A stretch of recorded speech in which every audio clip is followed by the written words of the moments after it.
Top of the morning, Dan and Amy.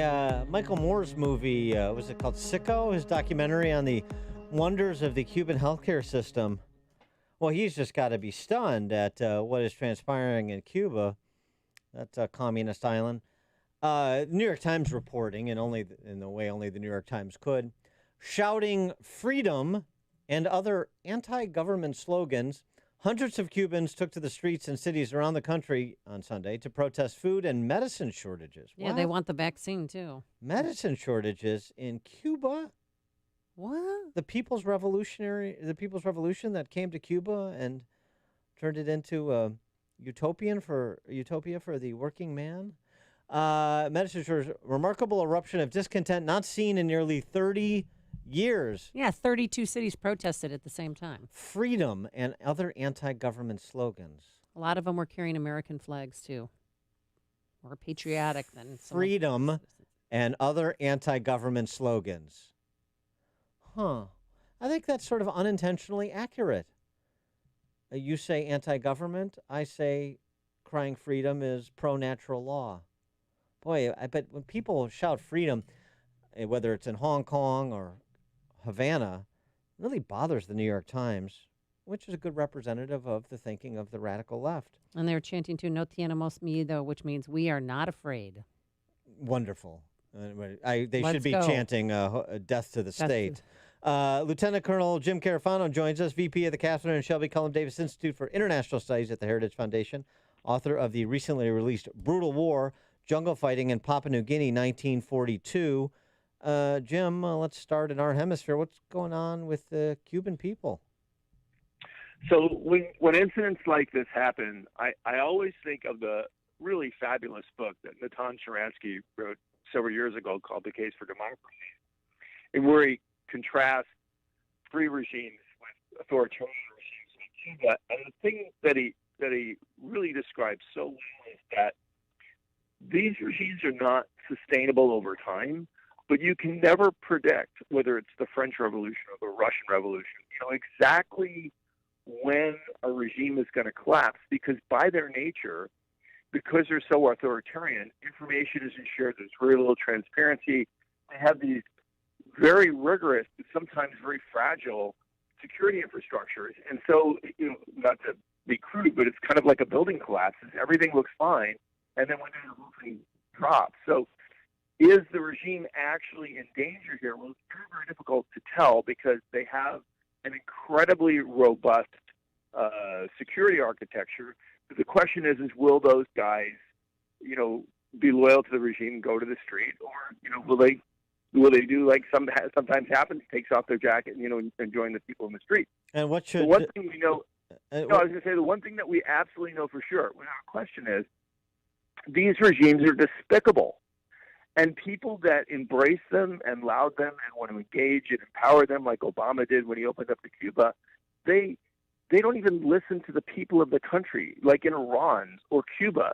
They hate the people that govern them.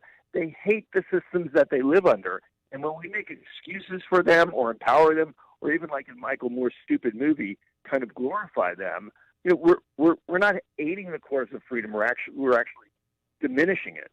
What could, or I mean, maybe what should is a pointless exercise given the posture of the Obama administration. But what could we do if we had an administration that wanted to support the interests of freedom fighters, whether, as I said, in Hong Kong or Havana?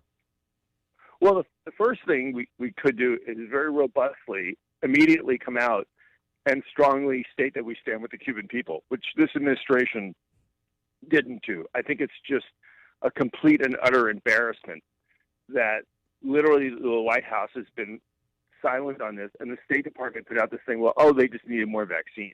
So we've already kind of failed. But, it's never too late to recover. So the first thing the administration should do is say, we stand with the Cuban people. Mm-hmm. The second thing is they should put out a very stern warning to the Cuban government that the one thing that we completely and absolutely would not tolerate was another vote will do what they did the last time, was we just throw them all on boats and send them to the United States. Puts those people at risk. It's very dangerous. And stopping those boats at sea and turning them back is very, very difficult. And so I think those are two messages that we should be putting out like right away. Well, I mean, Cubans, thousands of them in 32 cities throughout Cuba were chanting freedom and down with communism, as you heard us discuss. But do you think that this is a cry for more vaccines, or there might be a coup d'etat? Well, clearly it's a lot bigger than vaccines. Clearly this is just the people are just fed up with this despicable authoritarian government. And, you know, the good news is it's a leaderless revolt. Sorry. Uh-oh. Uh-oh. Sorry. Are you under assault? Did you run into an Antifa mob? What's happening? Sorry about that. Yeah, so, I mean, the good news, I mean, it's a completely leaderless revolt. I mean, which makes it harder to tap down because this wasn't planned or anything. It's much like in Venezuela. But the downside of that is it's a leaderless revolt, which means that there is no organization, there's no sustained infrastructure or logistics. So whether it will, you know, continue or not, I think remains to be seen. But what it clearly demonstrates is this is the genuine feeling of the Cuban people. They hate their government. There is no question about that. Yeah, the government's blocking their internet, too. I wanted to go to another totalitarian regime. That would be the Chinese Communists. And this statement, this sort of excited utterance from the Deputy Prime Minister of Japan, Taro Aso, who essentially said that if China invades or attacks Taiwan, it will become Japan will then become the next target of China's military, which will endanger Japan's survival. So they stand with Taiwan, and Japan and the U.S. must defend Taiwan together, which is sort of a curious statement to make if you don't feel like Taiwan is under real threat. And the posture of the military brass in this administration has been that Taiwan is under no immediate threat. So who's right? Well, I think we're playing a game of chicken here. I think that the Chinese, I mean, we don't know for sure. I mean, that's kind of the scary thing about this scenario. But I think the Chinese are ramping up the rhetoric. I mean, this is, I think, when all the people, we talk to people in Japan. So on balance, I think what it means is the Chinese are really ramping up the rhetoric because they really want us to talk ourselves into defeat, to just really abandon Taiwan because, oh my God, there might be a conflict with Taiwan. That would be terrible. That could expand. We can have a nuclear war. And what they want us to do is just, fold like a cheap suit and go home. And I think the Japan response is actually correct. Is if we don't want to have a conflict over Taiwan, then what we need to do in response is to make very, very clear that the people of Taiwan and their independence is strategically important to us, to Japan, really to South Korea, and that we stand with the Taiwan people, and we're not going to stand for a military incursion. I wanted to get to your reaction to something President Trump had to say here in terms of back home at CPAC in Dallas yesterday, talking about the failure to hold anyone in government accountable for what they did during Trump's years in pursuit of removing Trump from office. I'm very disappointed that Bill Barr was unable to hold anyone accountable for the countless abuses of power by the Democrats. He didn't hold the corrupt officials who spied on our campaign. Remember, I said, they're spying on our campaign. And boy, that was like a lightning rod went off.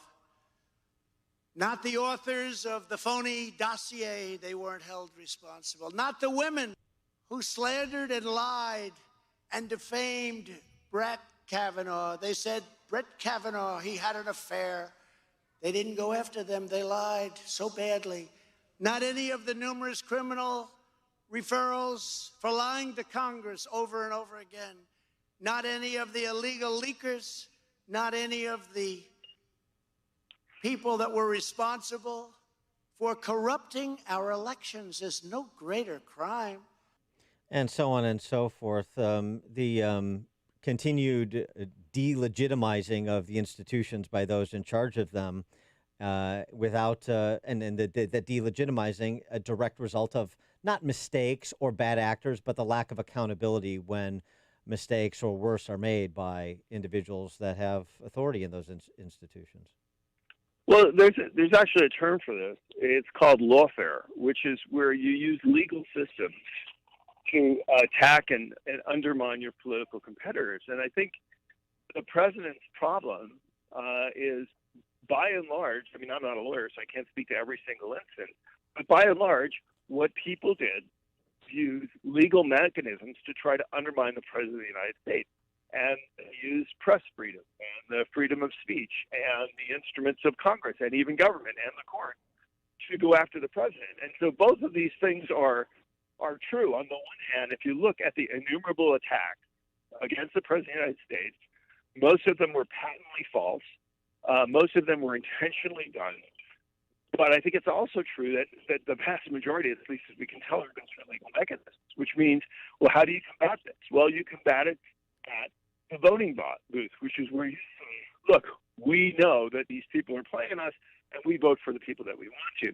That's why the most critical issue in America today is really these voting bills that the president has put out, which really are a federal takeover of the election system, and which are really designed to put one party in power forever, because that's the ultimate undermining of democracy. When voters can no longer hold you accountable, and when people do this stuff, they don't fear having to go back to the voters and be accountable for that. So this is a real fight. It's not, why are we putting people in jail? It's, we have to protect the integrity of each and every vote. Otherwise, that is the real threat to future democracy. He is Lieutenant Colonel Jim Carafano, VP of the Catherine and Shelby Cullum Davis Institute for International Studies at the Heritage Foundation. The book, Brutal War, Jungle Fighting in Papua New Guinea, 1942. Jim, thanks as always. Yeah, sorry about the sun, but I think the buffalo has moved on now. So okay. Very good. Good luck. Thank you. And he joined us on our turnkey.pro answer line. Connect with Dan and Amy using the AM